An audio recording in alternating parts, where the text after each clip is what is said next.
आज जिस विषय पर हम ये डीप डाइव करने वाले हैं वो शुरुआत में थोड़ा मतलब एक हॉलीवुड लीगल थ्रिलर जैसा लग सकता है। हाँ बिल्कुल। मतलब रियलिटी कभी-कभी फिक्शन से ज्यादा इंटरेस्टिंग होती है। एग्जैक्टली तो जरा सोचिए, एक ऐसे वकील के बारे में जिसके पास सरकार के सबसे गहरे और क्लासिफाइड लीगल सीक्रेट्स मौजूद हैं। जे जब चाहे पार्लियामेंट में शान से जा सकता है, लोकसभा की बहसों में हिस्सा ले सकता है। हाँ, और सबसे चौंकाने वाली बात, कायदे से उसे वीकेंड्स पर अपने प्राइवेट क्लाइंट्स के केसेस लड़ने की भी पूरी आज़ादी है। बिल्कुल, सुनने में थोड़ा विरोधाभासी लगता है। बहुत विरोधाभासी है। और अ, सिर्फ यही नहीं, एक और एग्जाम्पल लेते हैं। हाँ बताइए। एक ऐसे एचआर डिपार्टमेंट के बारे में सोचिए जो किसी कंपनी के सीईओ की नाक के नीचे काम तो कर रहा है, पर उस सीईओ के पास उस एचआर डिपार्टमेंट के किसी भी इंसान को नौकरी से निकालने की पावर ही नहीं है। मतलब जीरो पावर। ये सच में एक बहुत ही मजेदार पैराडॉक्स है ना? है ना? और आज के इस डीप डाइव का जो असल मिशन है वो इन्हीं पैराडॉक्सेस को समझना है। सही कहा, क्योंकि अक्सर हम अखबारों में पढ़ते हैं कि सरकार ने क्या पॉलिसी बदली या कौन सा कानून पास किया। हाँ, सुर्खियों में तो बस वही होता है, पॉलिटिकल चेहरे दिखते हैं। बिल्कुल, लेकिन उन चेहरों के पीछे एक बहुत ही रोबस्ट, एक अदृश्य तंत्र काम कर रहा होता है, एक इनविजिबल मशीनरी। और आज हम भारतीय संविधान के दो ऐसे ही मतलब बेहद महत्वपूर्ण लेकिन अक्सर पर्दे के पीछे रहने वाले पिलर्स के मैकेनिज्म्स को डिकोड करेंगे। पहला है अटॉर्नी जनरल ऑफ इंडिया और दूसरा पब्लिक सर्विस कमीशंस, जिसमें यूपीएससी और एसपीएससी दोनों आते हैं। और ये कोई बोरिंग क्लासरूम लेक्चर नहीं होने वाला है। हमें ये समझना है कि संविधान निर्माताओं ने पावर, निष्पक्षता और पॉलिटिकल प्रेशर के बीच बैलेंस बनाने के लिए कैसे-कैसे मास्टर स्ट्रोक्स खेले थे। एग्जैक्टली इसे एक कॉन्स्टिट्यूशनल चेस गेम की तरह देखना चाहिए, जहां हर मोहरे की अपनी एक चाल है और हर चाल के पीछे एक गहरी क्यों छुपी है। तो शुरुआत करते हैं देश के सबसे बड़े वकील से, अटॉर्नी जनरल ऑफ इंडिया। हाँ, आर्टिकल 76। राइट। मतलब जब सरकार खुद किसी कानूनी पछड़े में फंस जाती है या उनकी किसी बड़ी पॉलिसी को सुप्रीम कोर्ट में चैलेंज कर दिया जाता है, तो अदालत में खड़ा होकर कौन कहता है कि मैं भारत सरकार की तरफ से बोल रहा हूँ। यही एंट्री होती है अटॉर्नी जनरल की। और मैं पढ़ रहा था कि संविधान इस पद को कितनी गंभीरता से लेता है, मतलब क्वालिफिकेशंस के मामले में बहुत ज्यादा गंभीरता से। एक अटॉर्नी जनरल बनने के लिए आपके पास वो सारी क्वालिफिकेशंस होनी चाहिए जो देश के एक सुप्रीम कोर्ट के जज बनने के लिए जरूरी होती हैं। सुप्रीम कोर्ट का जज मतलब ये कोई आम लॉ डिग्री वाला काम नहीं है। बिल्कुल नहीं। इसका प्रैक्टिकल मतलब है दशकों का अनुभव, बड़े हाई प्रोफाइल केसेस को हैंडल करने का तजुर्बा। हाँ, कॉन्स्टिट्यूशनल लॉ की एकदम गहरी समझ। राइट, क्योंकि सरकार को एक ऐसा लीगल माइंड चाहिए जो संविधान के हर बारीक पहलू को समझता हो। उनका काम सिर्फ कोर्ट में केस लड़ना नहीं है। और क्या काम होता है? उन्हें भारत सरकार को उन सभी कानूनी मामलों पर सलाह भी देनी होती है जो प्रेसिडेंट उनके पास भेजते हैं। पॉइंट है। लेकिन यहाँ मेरे दिमाग में एक सवाल आ रहा है। हाँ, क्या अगर वो एक वकील हैं तो उनका काम अदालत तक सीमित होना चाहिए ना?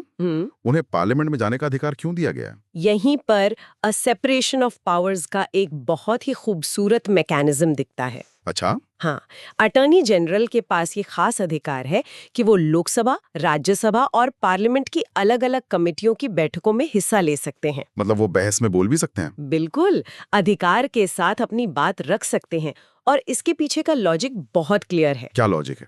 देखो, जब पार्लियामेंट में कोई नया और कॉम्प्लेक्स बिल पेश होता है तो सांसदों को कई बार उसकी लीगल वैलिडिटी पर डाउट्स होते हैं। हाँ, कि कहीं ये बेसिक स्ट्रक्चर के खिलाफ तो नहीं है। एग्जैक्टली। या कल को सुप्रीम कोर्ट इसे स्ट्राइक डाउन तो नहीं कर देगा। ऐसे में सरकार के टॉप लीगल एक्सपर्ट का सदन में होना जरूरी है।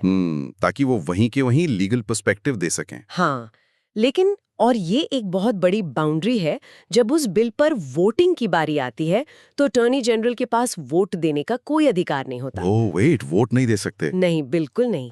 इसको ऐसे समझ सकते हैं ना, जैसे मान लीजिए किसी मल्टीनेशनल कंपनी की बोर्ड मीटिंग चल रही है। हाँ, बढ़िया एनालॉजी है। और उस मीटिंग में एक बहुत ही ब्रिलियंट गेस्ट कंसल्टेंट को बुलाया गया है। राइट। वो कंसल्टेंट अपनी सबसे अहम सलाह देगा, स्ट्रैटेजी पर पॉइंट बाय पॉइंट एनालिसिस करेगा, सारे बोर्ड मेंबर्स सुनेंगे भी। लेकिन जब आखिरी फैसला लेने के लिए हाथ खड़े करने की बारी आएगी, हाँ, तो उस कंसल्टेंट का वोट काउंट नहीं होगा क्योंकि वो शेयर होल्डर नहीं है। सिर्फ इलेक्टेड रिप्रेजेंटेटिव्स के पास ही रहते हैं। मेक सेंस करता है। लेकिन इस पूरी व्यवस्था में एक पेच है जो मुझे थोड़ा अजीब लगा। कौन सा? अगर अटॉर्नी जनरल सरकार का सबसे बड़ा कानूनी सलाहकार है, इतने सेंसिटिव लीगल मैटर्स हैंडल कर रहा है, तो क्या उसे सरकार का फुल टाइम एम्प्लॉय नहीं होना चाहिए? हैरानी की बात यही है, वो फुल टाइम गवर्नमेंट सर्वेंट की कैटेगरी में नहीं आते। सच में? तो फिर उनका टेन्योर कैसे काम करता है? वो प्लेजर ऑफ द प्रेसिडेंट के तहत काम करते हैं, मतलब राष्ट्रपति के प्रसाद पर्यंत। इसका मतलब कोई फिक्स टेन्योर नहीं है? बिल्कुल नहीं। आमतौर पर जब केंद्र में सत्ता बदलती है तो अटॉर्नी जनरल भी अपना इस्तीफा दे देते हैं। हाँ, नई सरकार आएगी तो वो अपना नया अटॉर्नी जनरल लाएगी। एग्जैक्टली, जो उनकी पॉलिसीज और लीगल फिलॉसफी को बेहतर डिफेंड कर सके। मतलब वो पूरी तरह से करंट पॉलिटिकल एग्जीक्यूटिव के साथ अलाइंड होते हैं। हाँ, लेकिन और यही सबसे बड़ा विरोधाभास है, उन्हें अपनी प्राइवेट प्रैक्टिस जारी रखने की भी पूरी आजादी होती है। ये बात मुझे सच में बहुत अजीब लगी। अजीब क्यों? मतलब सोचिए, एक इंसान जो सुबह सुप्रीम कोर्ट में भारत सरकार के सबसे बड़े सीक्रेट्स और स्ट्रैटेजीज का बचाव कर रहा है, वो शाम को अपने प्राइवेट चेंबर में किसी प्राइवेट क्लाइंट का केस तैयार कर रहा है। हाँ, ऐसा ही होता है। क्या ये कॉन्फ्लिक्ट ऑफ इंटरेस्ट का खुला नहीं होता नहीं है? पहली नजर में लगता है, पर इसका एक बहुत प्रैक्टिकल जवाब है। मैं सुनना चाहूंगा। देखो, जब कोई पॉलिसी सुप्रीम कोर्ट में चैलेंज होती है तो सामने वाली पार्टी अक्सर देश के सबसे महंगे, सबसे आक्रामक कॉर्पोरेट लॉयर्स की फौज खड़ी कर देती है। हाँ, बड़े बड़े केसेस में तो टॉप लॉयर्स ही आते हैं। अब सरकार को उन्हें हराने के लिए एक ऐसा लीगल टाइटन चाहिए जिसका रुतबा उन सबसे भारी हो। अब आप ही सोचिए, जो व्यक्ति देश का टॉप टियर लॉयर है, वो करोड़ों की प्राइवेट प्रैक्टिस छोड़कर एक फिक्स्ड गवर्नमेंट सैलरी पर फुल टाइम काम करने क्यों आएगा? हाँ, वो तो नहीं आएगा। पैसों को बहुत नुकसान है। बिल्कुल। सरकार को देश का सबसे तेज लीगल ब्रेन चाहिए, और वो सस्ते में या आजादी छीनकर नहीं मिलने वाला। तो ये कॉन्स्टिट्यूशनल कॉम्प्रोमाइज है। एग्जैक्टली। संविधान निर्माताओं ने कहा कि हम आपको प्राइवेट प्रैक्टिस की आजादी देंगे ताकि आपका प्रोफेशन फलता फूलता रहे। लेकिन जब देश को जरूरत होगी तो आपको सरकार के लिए खड़ा होना पड़ेगा। हाँ, पर हाँ, ये आजादी बिना शर्तों के नहीं है। कुछ स्ट्रिक्ट रूल्स है। जैसे वो भारत सरकार के खिलाफ कोई केस नहीं लड़ सकते। अच्छा, वो तो ऑब्वियस है। और वो किसी प्राइवेट पार्टी को सरकार के खिलाफ सलाह भी नहीं दे सकते। और सबसे बड़ी बात, सरकार की परमिशन के बिना वो किसी क्रिमिनल केस में किसी अक्यूज्ड को डिफेंड भी नहीं कर सकते। सही है। मतलब एक बारीक संतुलन है ताकि सरकार को टॉप टैलेंट भी मिल जाए और लॉयल्टी भी बनी रहे। बिल्कुल। ये तो हो गई अटॉर्नी जनरल की बात, जो सरकार के बाहरी कानूनी हमलों से ढाल बनते हैं। हाँ, लेकिन एक बहुत बड़ा सवाल यहाँ से और निकलता है। वो क्या? अटॉर्नी जनरल तो करंट सरकार के साथ आते जाते रहते हैं। राजनेता हर 5 साल में चुनाव लड़ते हैं। राजनीतिक हवाएं तो बदलती रहती हैं। सही बात है। तो देश का असल प्रशासन कौन चलाता है? मेरा मतलब है वो परमानेंट मशीनरी। हाँ, सिविल सर्वेंट्स, IAS, IPS और स्टेट लेवल के अधिकारी। एग्जैक्टली। जो सरकारों के आने जाने के बाद भी वहीं रहते हैं, जो सिस्टम की नींव है। तो जब राजनीतिक सत्ता लगातार बदल रही हो तो ये कौन गारंटी लेता है कि इन ऑफिसर्स की नियुक्तियां बिना किसी पक्षपात या भाई भतीजावाद के हों? मतलब बिना करप्शन के? हाँ, अगर राजनेताओं को ही ऑफिसर्स चुनने की पावर दे दी जाए तो पूरा प्रशासन तो उनके प्राइवेट आर्मी बन जाएगा। बिल्कुल बन जाएगा। और यहीं से हमारे फ्रेमवर्क की दूसरी सबसे मजबूत शील्ड सामने आती है, पब्लिक सर्विस कमीशंस। हाँ, केंद्र के लिए UPSC और राज्यों के लिए SPC। इनको सिर्फ एग्जाम कंडक्ट करने वाली एजेंसी समझना बहुत बड़ी भूल होगी है ना? बहुत बड़ी भूल। ये सिर्फ एग्जाम नहीं लेते, ये पूरा इकोसिस्टम बचाते हैं। मैंने इसके लिए एक एनालॉजी सोची थी। हाँ, बताइए। मान लीजिए किसी मॉडर्न माइक्रोचिप फैक्ट्री के अंदर एक क्लीन रूम है। ओके। उस कमरे का माहौल इतना कंट्रोल्ड होता है कि बाहर की एक धूल की कण भी अंदर नहीं जा सकती, क्योंकि एक कण भी पूरे प्रोसेसर को खराब कर सकती है। एग्जैक्टली। तो अगर सिविल सर्विसेज देश का प्रोसेसर है तो पॉलिटिकल प्रेशर और नेपोटिज्म वो धूल की कण है। वाह, क्या बात है। और पब्लिक सर्विस कमीशंस वो क्लीन रूम है जिन्हें इस धूल से आइसोलेट रखना जरूरी था। लेकिन ये आइसोलेशन अचीव कैसे किया गया? कागज पर तो सब अच्छा लगता है। सबसे पहला कदम था अपॉइंटमेंट्स का तरीका। UPSC के चेयरमैन और मेंबर्स को सीधे प्रेसिडेंट अपॉइंट करते हैं, और SPSC के मेंबर्स को उन्हें राज्य के गवर्नर अपॉइंट करते हैं। लेकिन सिर्फ अपॉइंट कर देने से आजादी की गारंटी तो नहीं मिलती ना? नहीं मिलती। असली आजादी तब मिलती है जब सर से नौकरी जाने का डर खत्म हो जाए। टेन्योर की सिक्योरिटी। हाँ, संविधान ने इनका टेन्योर एकदम क्लियरली डिफाइन कर दिया है।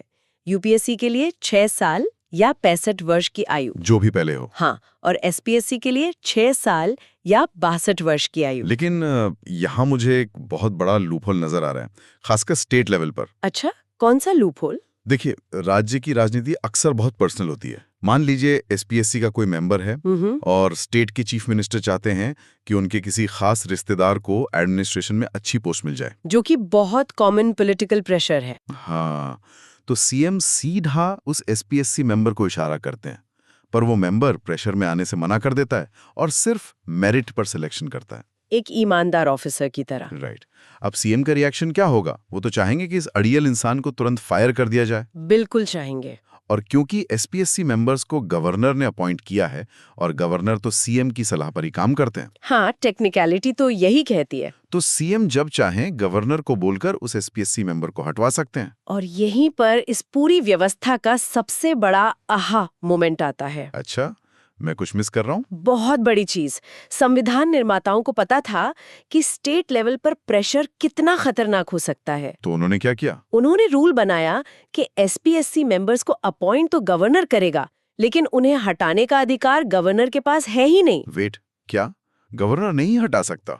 बिल्कुल नहीं। सीएम या गवर्नर उन्हें अपनी मर्जी से छू भी नहीं सकते। तो कौन हटा सकता है?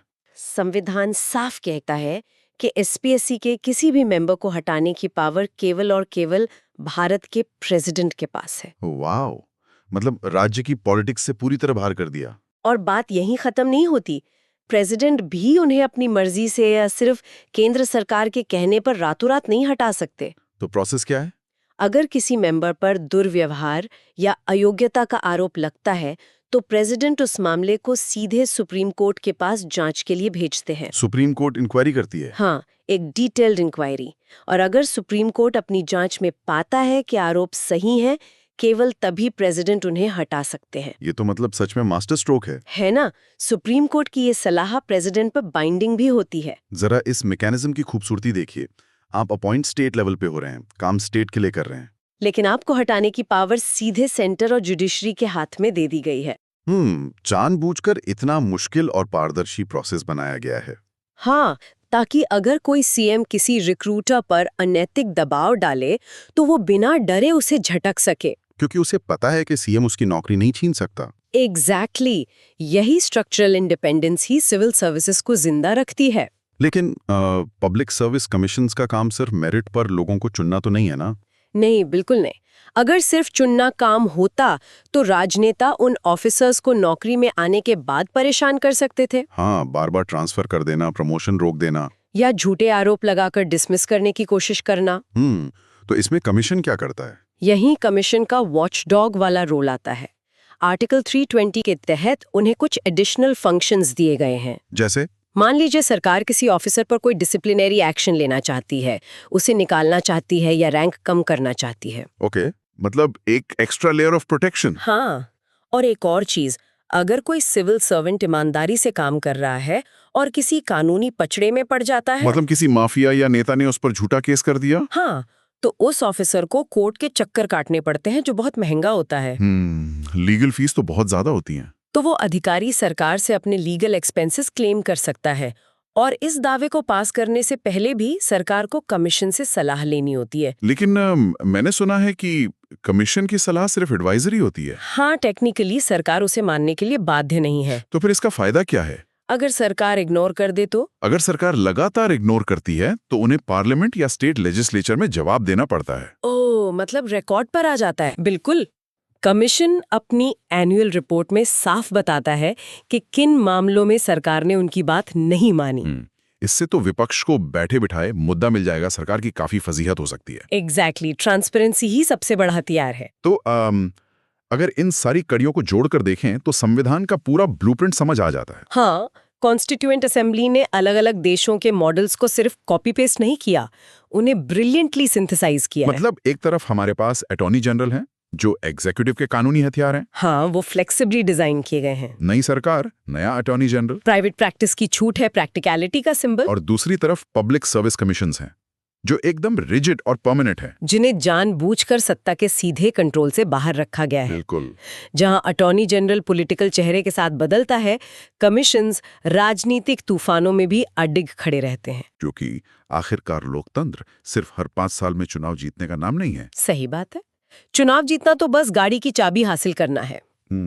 अगर गाड़ी का इंजन यानी ब्यूरोक्रेसी खराब हो जाए या नेविगेशन यानी लीगल एडवाइस गलत हो तो गाड़ी मंजिल तक कैसे पहुंचेगी? पहुंच ही नहीं सकती। लेकिन जब हम इन शानदार डिजाइन्स को देखते हैं तो एक विचार मुझे परेशान भी करता है। क्या विचार है वो? ये जो कागज पर लिखी लक्ष्मण रेखाएं हैं, ये बहुत मजबूत लगती हैं। हाँ, टेक्निकली तो फ्लॉलेस है। लेकिन असली दुनिया की राजनीति, मतलब जो रियल पॉलिटिक है, वो इन नियमों से कहीं ज्यादा कठोर होती है। ये तो है। तो सोचने वाली बात यह है कि अगर अटॉर्नी जनरल सरकार का बचाव करता है, सारे सीक्रेट्स जानता है और प्राइवेट केसेस भी लड़ रहा है, मतलब कॉन्फ्लिक्ट ऑफ इंटरेस्ट का जो डर आपने पहले बताया था। हाँ, क्या कोई इंसान सच में अपने दिमाग में इतनी अभेद्य दीवार खड़ी कर सकता है कि एक तरफ सरकार का राजदार और दूसरी तरफ प्राइवेट क्लाइंट का पैरोकार? ये बहुत गहरा सवाल है। और पब्लिक सर्विस कमीशंस में भी रिमूवल प्रोसेस मुश्किल है, मान लिया, पर अपॉइंट तो आखिरकार पॉलिटिकल एग्जीक्यूटिव ही करती है ना? हाँ, प्रेसिडेंट और गवर्नर के थ्रू। तो क्या वो ऐसे ही लोगों को नहीं चुनेंगे जिनकी आइडियोलॉजी उनके जैसी हो? क्या सिर्फ टेन्योर सिक्योर करने से आजादी मिल जाती है, या आजादी इंसान की नीयत में होती है? इंटेंट बनाम स्ट्रक्चर। एग्जैक्टली। जब राजनीतिक दबाव अपने चरम पर हो, सत्ता हर कीमत पर अपनी बात मनवाना चाहे, तो क्या सिस्टम के ये लूप होल्स भारी पड़ सकते हैं? जब रखवाले ही लक्ष्मण रेखा लांघने की कोशिश करें तब क्या होगा? यही वो सवाल है जिसका कोई सीधा हाँ या ना में जवाब नहीं है। संविधान ने अपना काम कर दिया है, एक बेहतरीन ढांचा दे दिया है, लेकिन उस ढांचे के अंदर कैसे इंसान बैठेंगे, ये तो हमें ही तय करना है। बिल्कुल। कोई भी इंस्टीट्यूशन सिर्फ उतना ही आजाद हो सकता है जितना उसके अंदर बैठे लोग होना चाहते हैं। बहुत सही बात कही आपने। तो सोचने की इस प्रक्रिया को जारी रखिएगा। हम जल्द मिलेंगे एक नए डीप डाइव के साथ।